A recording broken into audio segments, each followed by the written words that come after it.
آپ کی ٹاپک جو ہیں وہ سوسائٹی کے ایشوز ہیں جی، اور اس پہ آپ بک لکھ لیتے ہیں. یہ فیلنگ نہیں آتی کہ یار آج کل اتنا انٹرنیٹ کا دور ہے تو شاید کوئی میری کتاب پڑھے نہ پڑھے؟ میری ایک خواہش تھی کہ بچوں کو نئے دور کے تقاضوں سے ہم آہنگ کیا جائے. کہتے ہیں کہ جو نئی بات ہوتی ہے نا اس کو زیادہ شہرت ملتی ہے. اس سے پہلے 2-3 سال پہلے ایسا ہوا ہے کہ کتاب کی طرف توجہ کم ہوگی، لیکن اب ایک نیا دور چلا ہے. 2 کتابیں آئی تھیں، اولاد کی تربیت اور لڑک پن سے نوجوانی تک کا سفر.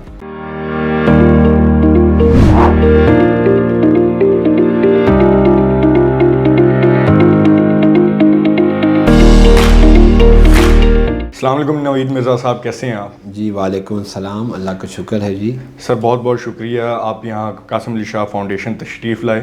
اور سر سب سے پہلے تو میں یہ پوچھنا چاہوں گا کہ آپ کا جو ادب سے تعلق ہے، ابھی تک آپ 30 کتابیں لکھ چکے ہیں. میں پوچھنا یہ چاہوں گا کہ سٹارٹ کہاں سے کیا آپ نے، کب آپ کو لگا کہ اب آپ کو رائٹنگ کرنی چاہیے؟ اصل میں ہمارے گھر کا جو ماحول تھا وہ ادبی تھا. میرے والد محترم بشیر رحمانی ملک کے معروف شاعر تھے. انہوں نے غزل لکھی، نظم لکھی، نعتیہ شاعری لکھی، اور اس سے پہلے انہوں نے ایک ناول لکھا غم عشق گر نہ ہوتا. تو گھر میں ہمارے چھوٹی سی ایک بیٹھک میں ادبی محفلیں ہوتی تھیں. انہیں دیکھ دیکھ کے مجھے بھی لکھنے کا شوق ہوا اور میں نے سب سے پہلے بچوں کے لیے کہانیاں لکھنے کا آغاز کیا. اور سر یہ عمر کیا تھی آپ؟ اس وقت میں FSC کا اسٹوڈنٹ تھا. صحیح. اور عمر 16 یا 17 برس تھی. یہ آج سے تقریباً 35 ایئرس بیک. صحیح. سر بچوں کے حوالے سے اکثر بات ہوتی ہے، آج کل بہت ٹاپک بھی ہوتا ہے کہ ان کے ادب کے حوالے سے آپ نے بات کی. آپ نے کیا چیز دیکھ کے ان کے ادب کے حوالے سے بات کی ہے؟ دیکھیں، شروع سے ہی جو ہو رہا ہے نا، بچوں کے لیے زیادہ تر جو تحریریں لکھی جاتی تھیں شروع میں، جو ہم نے دیکھا ہے کہ وہ جنوں پہ مشتمل ہیں، وہ بھوتوں پہ ہیں. تو میری ایک خواہش تھی کہ بچوں کو نئے دور کے تقاضوں سے ہم آہنگ کیا جائے. تو شروع میں جو کہانیاں لکھی ہیں وہ بھی زیادہ تر جو تھا نا وہ مختلف ڈیفرنٹ موضوعات پہ تھیں، اور وہ اخلاقیات پہ مبنی تھیں، کچھ سائنٹیفک سٹوریز تھیں. اسی دوران ایک آئیڈیا ڈیولپ ہوا کہ کیوں نہ کوئی ایسا ایک آئیڈیا ڈیولپ کیا جائے جس میں شاعر مشرق، جو کہ ہمارے ہی نہیں پوری دنیا کے شاعر ہیں، ان کے اشعار کو لے کے کہانیاں لکھی جائیں. تو آج سے کوئی 20 سال پہلے یہ آئیڈیا میں نے ڈیولپ کیا، اور الحمدللہ یہ میرے ہی کریڈٹ پہ ہے. اور اس کے بعد سینکڑوں لوگوں نے اس طرح کی کہانیاں لکھی ہیں. اقبال کا ایک شعر اور اس پہ کہانی. اس سلسلے کی میری پہلی کتاب سراغ زندگی 2006 میں اقبال اکیڈمی سے چھپی. اس کو 2009 میں اس کا ایک بڑا ایڈیشن منظر عام پہ آیا، اور اس کو 3 لاکھ روپے ایوارڈ ملے ادارے کی طرف سے. پھر اسی کتاب کے مسودے کو نیشنل بک فاؤنڈیشن سے بھی ایوارڈ ملا. پھر میری 2 کتابیں استاد کا احترام اور لوح و قلم اسی آئیڈیا پہ ڈیولپ ہوئی، ان دونوں کو بھی ایوارڈز ملے. صحیح. تو وہ ایک جدید سوچ ہے، وہ چھوٹے بچوں کے لیے نہیں ہے، چھوٹے بچوں کے لیے بھی ہے اور اس کے ساتھ ساتھ ٹین ایجرز کے لیے بھی ہے. وہ ایک بالکل یونیک آئیڈیا ہے. میں نے کوشش کی ہے کہ بچوں کو وہ جو پرانی سوچ سے نکال کر جدید سوچ سے ہم آہنگ کیا جائے. سر آپ کے ٹاپک بڑے ڈیفرنٹ ہوتے ہیں. کچھ لوگ ہوتے ہیں وہ ادب سے ریلیٹڈ لکھتے ہیں یا شاعروں کے حوالے سے لکھتے ہیں. آپ کی ٹاپک جو ہیں وہ سوسائٹی کے ایشوز ہیں. جی. اور اس پہ آپ بک لکھ لیتے ہیں. کس طرح ریسرچ کرتے ہیں اور کس طرح یہ ٹاپک آپ کے مائنڈ میں آتے ہیں؟ اس کو میں یہی کہوں گا کہ کوئی وراثت میں بھی ملا ہے، کچھ گاڈ گفٹڈ ہے. دوسرا مختلف کہتے ہیں کہ جو نئی بات ہوتی ہے نا اس کو زیادہ شہرت ملتی ہے. تو نئے آئیڈیا ڈیولپ کرتا رہتا ہوں. جیسے اب ایک نیا آئیڈیا آیا ہے کہ حضرت علی رضی اللہ تعالیٰ عنہ کے اقوال پہ کہانیاں کبھی نہیں لکھی گئی. صحیح. تو اس پہ کہانیاں شروع کی ہیں، ایک کہانی لکھ لی ہے. تو اسی طرح ایک آئیڈیا جو کہ پہلے آ چکا تھا، حدیث کہانی. صحیح. وہ پہلے آ چکا تھا، لیکن میرا بھی دل کیا کہ 11 احادیث لے کر میں نے 11 کہانیاں لکھی، اور وہ کتاب میری آزمائش کے نام سے چھپ چکی. صحیح. تو کوشش کرتا ہوں کہ اب نیا دور ہے تو بچوں کو نئی چیزوں سے آشنائی دی جائے. سر دور تو نیا ہے لیکن سوشل میڈیا کا دور ہے، انٹرنیٹ کا دور ہے. اس میں آپ کتاب لکھ رہے ہیں، آپ کو کیا یہ فیلنگ نہیں آتی کہ یار آج کل اتنا انٹرنیٹ کا دور ہے تو شاید کوئی میری کتاب پڑھے نہ پڑھے؟ دیکھیں، کتاب کی اہمیت کبھی کم نہیں ہو سکتی. جیسے ڈاکٹر قدیر خان صاحب نے ایک دفعہ کہا تھا کہ کتاب کا جو لمس ہے نا اس کی ایک اپنی ہی ایک خوبصورتی ہے. صحیح. ایک چیز آپ بچہ موبائل میں دیکھ رہا ہے اس میں وہ خوبصورتی بھی نہیں ہے, اس میں وہ کشش بھی نہیں ہے. اس لیے کتاب کی اہمیت کبھی ختم نہیں ہو سکتی, کتاب ہمیشہ رہے گی. اور اب دیکھنا ہے کہ ابھی پچھلے دنوں ایکسپو میں جو بک فیئر ہوا تو اس میں اتنی کتب خریدی گئی ہیں, اتنا رش تھا. اس سے پہلے 2-3 سال پہلے ایسا ہوا ہے کہ کتاب کی طرف توجہ کم ہوگی, لیکن اب ایک نیا دور چلا ہے. میں نے خود نیشنل بک فاؤنڈیشن کے سٹال میں میری کتابیں تھیں, ان کی قیمتیں بھی بڑھا دی گئی ہیں. اس کے باوجود انہوں نے کہا جی آپ کی یہ دونوں کتابیں بک رہی ہیں. لیکن ایک کام ہونا چاہیے کہ حکومت کو بھی سوچنا چاہیے, کاغذ کی قیمتیں کم کریں اور کتابوں کی قیمتیں کم ہوں گی تو بچے زیادہ خریدیں گے. صحیح. بچوں کا ادب کبھی نہیں مر سکتا. سر آپ کرٹک بھی ہیں تو میں آپ سے جاننا چاہوں گا کہ آج کل کیا چیز آپ کو لگ رہا ہے کہ یار آپ اس پہ کرٹک بن کے ایز کوئی کومنٹ کرنا چاہیں گے؟ ادب کے حوالے سے اگر کہیں تو نقاد اس وقت کوئی بڑا موجود نہیں, اور نقاد جو پیدا ہو بھی رہے ہیں وہ بھی گروپ میں تقسیم ہے. یعنی کہ 10-12 شاعروں ادیبوں کا ایک گروہ بن چکا ہے. وہ کوئی ایسے کرٹک ضروری ہیں جو کہ ایسی بات کہیں جس میں کوئی نہ کوئی حقائق ہو, کوئی حقیقت ہو. کرٹک کی ضرورت ہے. میری جو تنقید ہے وہ مثبت تنقید کی طرف میں مائل ہوں. اس تنقید کے حوالے سے میری 3 کتابیں تنقید سے آگے, تنقید کی دنیا اور روبرو گفتگو. اس میں جو تنقید ہے اس میں مثبت پوائنٹس لے کر میں چلا ہوں اور اسی کی ضرورت ہے.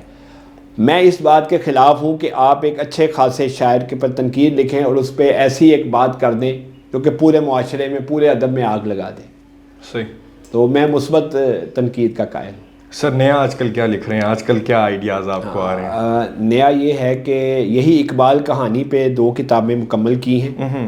جوانوں کو میری آہ سحر دے اور ایک ہے بندہ مزدور. یہ کتابیں بھی شائع ہونے والی. اور ابھی حال ہی میں میری 8 شاعری کی کتابوں میں سے 100 غزلوں کا انتخاب ہوا ہے. صحیح. محترمہ سمینہ بٹ اور محترم عابد حسین صاحب نے کیا ہے جو اس سال چھپا ہے. اور اس کے علاوہ ایک اقبال کا جو شعر ہے, ذرا نم ہو تو یہ مٹی بڑی زرخیز ہے ساکی, تو ذرا نم ہو ایک ناول بچوں کے لیے جو میرا دوسرا ناول ہوگا وہ زیر قلم ہے. اور علامتی طور پہ اس کے کردار ہیں رومی, صحیح, محمد علی اور اقبال. یہ تینوں ہیرو ہیں اس ناول کے, یہ بچوں کے لیے ہے. سر غزل گو میں بھی جو بچوں کے لیے جو آپ شاعری وغیرہ کر رہے ہیں, نہیں غزل گو جو ہے وہ بچوں کی شاعری نہیں ہے. صحیح. بچوں کی شاعری پہ جو میری کتاب ہے اس کا نام ہے بچوں کی پھلواری. صحیح. وہ بچوں کی شاعری ہے. غزل گو جو ہے وہ غزلوں کا ہے. وہ بچوں کی پھلواری کے 2 حصے ہیں.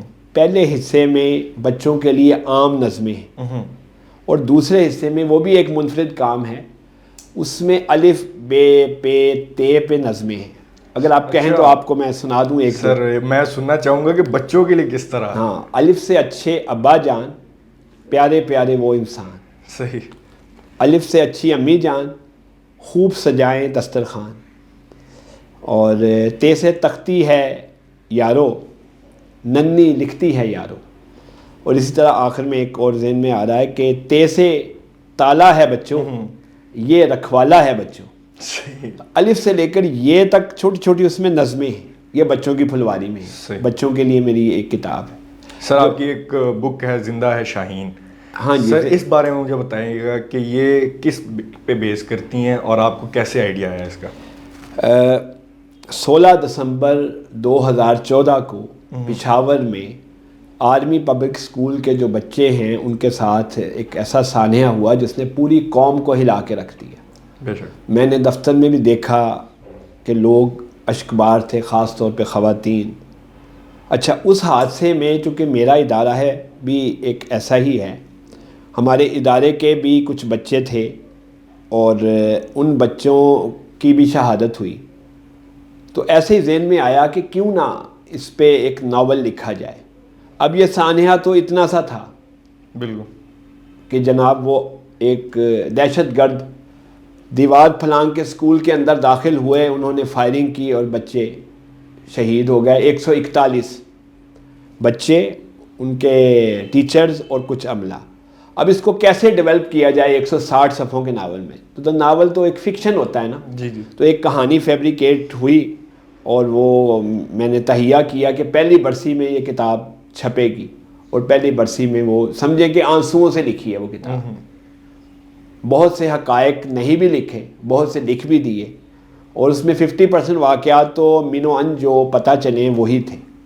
کچھ کہانی کی ضرورت کے تحت وہ ایک کہانی بنائی گئی, اور وہ زندہ ہے شاہین اس طرح منظر عام. سر آپ کی ایک بک شکوہ جواب شکوہ پہ بھی ہے, اس بارے میں ہمیں بتائیں. ہاں, اقبال کے تو ہم فین ہیں, انہیں مرشد سمجھتے ہیں. تو جس طرح اقبال یاد پہ کام یہ ہو رہا تھا کہانیوں کا, تو یہ ایک پروجیکٹ مجھے کسی نے دیا کہ اگر آپ شکوہ جواب شکوہ, جو ان کی شعراء آفاق نظمیں ہیں دو, جس پہ حضرت اقبال کو بہت کچھ سننا پڑا. پہلے انہوں نے شکوہ لکھی, پھر جواب شکوہ لکھی, اور اس کی شرح لکھنی ہے. تو وہ یہ شرح میں نے لکھی. جب اس کی تقریب ہوئی تو ہمارے ایک بہت نامور, اللہ ان کو غریق رحمت کرے, ابصار عبدالعلی صاحب, بہت بڑی شخصیت تھی. انہوں نے کہا آپ محسن ادب تفعال ہیں, اس لیے کہ اقبال کے حوالے سے اتنی آسان شرح کبھی کسی نے لکھی. تو وہ بھی طالب علموں کے لیے, تاکہ ان کو جو مشکل کلام ہے اقبال کا آسانی سے سمجھ آ جائیں. اس میں معنی, مشکل الفاظ کے معنی ہیں, اور اس میں اس کی تشریح ہے, اور یہ کتاب اس طرح منظر عام پہ. سر آپ نے کہا کہ ایک دور میں کتابوں کا رجحان کم ہو گیا تھا, پھر ایک دم سے زیادہ ہوا. تو میں آپ سے ایک لاسٹ ایک میسیج لینا چاہوں گا کہ آپ ہمارے جو رائٹرز ہیں ان کو کیا کہیں گی کہ کس طرح بک لکھی جائے, یا کس طرح کا کانٹینٹ اس میں ڈالا جائے کہ ہماری جو یوتھ ہے اس میں انٹرسٹڈ ہو جائے. اس کے لیے دیکھیں, نت نئے موضوعات کی تلاش میں نکلیں. جب آپ نئے نئے موضوعات کی تلاش میں نکلیں گے تو لوگوں, اگر وہ گھسے پٹے ہی چلتے رہیں گے تو اس کی طرف کوئی توجہ نہیں دے گا. میں ویسے یہ بھی آڈینس کو بتا دوں کہ آپ ایز اے رائٹر, ادبی رائٹر ہونے کے باوجود بھی میڈیکل سے ریلیٹڈ فیلڈ میں بھی کام کر چکے ہیں. جی, وہ بھی ایڈس کے حوالے سے بھی آپ نے کتاب لکھی ہوئی ہے. جی ہاں, جی ہاں. وہ کچھ عرصہ میں اردو سائنس بورڈ میں رہا ہوں, تو وہاں ہمارے ایک ساتھی ذوالفقار علی صاحب تھے, وہ جہاں وہاں پرماننٹ ملازم تھے. تو ہم دونوں نے مل کے ایک کتاب لکھی تھی. اس کے لیے بڑی تحقیق کی, اور HIV ایڈز کے حوالے سے وہ ایک یونیسکو کے ساتھ مل کر ایک کتابچہ تحریر کیا. اور اس کے ساتھ ہی جو میری اپنی 2 کتابیں آئی تھیں, اولاد کی تربیت اور لڑک پن سے نوجوانی تک کا سفر, وہ نوجوانوں کو اویئر کرنا ہے, یہ حوالے سے وہ کتابیں تھیں. تو سر کتنا ضروری ہے کہ ایک رائٹر کو مطلب کہ ہر ڈومین میں کام کرنا چاہیے, کہ ان کی صرف اسپیسیفک ایک ڈومین ہونی چاہیے کہ یہ ایک ڈائریکشن ہو, مطلب یہ کہ آپ کا اسپیسیفک ٹاپک ہوتا ہے اس سے ریلیٹڈ ہی لکھی جائے, کوئی اور یونرا میں کوئی اور سبجیکٹ پہ نہ بات کی جائے؟ میرے خیال میں تو ایک رائٹر کو ہر موضوع پہ لکھنا چاہیے, اور جو ذہن میں آئیڈیا ڈیولپ ہو اس کو تھوڑا تھوڑا جو ہے نا اس کو آگے ڈیولپ کرتے کرتے اس پہ ایک پورا ہونا چاہیے. اور یہ جدید دور ہے. میں نے کچھ کہانیاں سائنس فکشن پہ بھی لکھی, یعنی کہ اقبال کہانی میں ایک کہانی ہے اقبال کے مشہور شعر پہ, جو ان کا بہت ہی مشہور شعر ہے کہ محو حیرت ہوں یہ دنیا کیا سے کیا ہو جائے گی. اس پہ میں نے 1000 سال بعد کی کہانی لکھ دی. اچھا, 1000 سال بعد, وہ بالکل ہی الگ ہے. تو اس پہ ہمیں سوچنا چاہیے. جب آپ, میں تو میرا ایک عجیب ہے کہ جب میں کوئی آئیڈیا ڈیولپ کرتا ہوں, کہیں میں رک جاؤں, تو میں پھر نماز پڑھ کے دعا کرتا ہوں کہ یا اللہ یہ آئیڈیا آیا ہے, اس کو آگے تو مدد فرمائیں. اور میں نے دیکھا ہے اللہ پاک مدد فرماتے ہیں. بہت شکریہ سر آپ کی آمد کا. آپ نے بڑے زبردست قسم کی جو مشورے تھے اور آپ کے جو کام ہے وہ بھی بہت کمال کا تھا.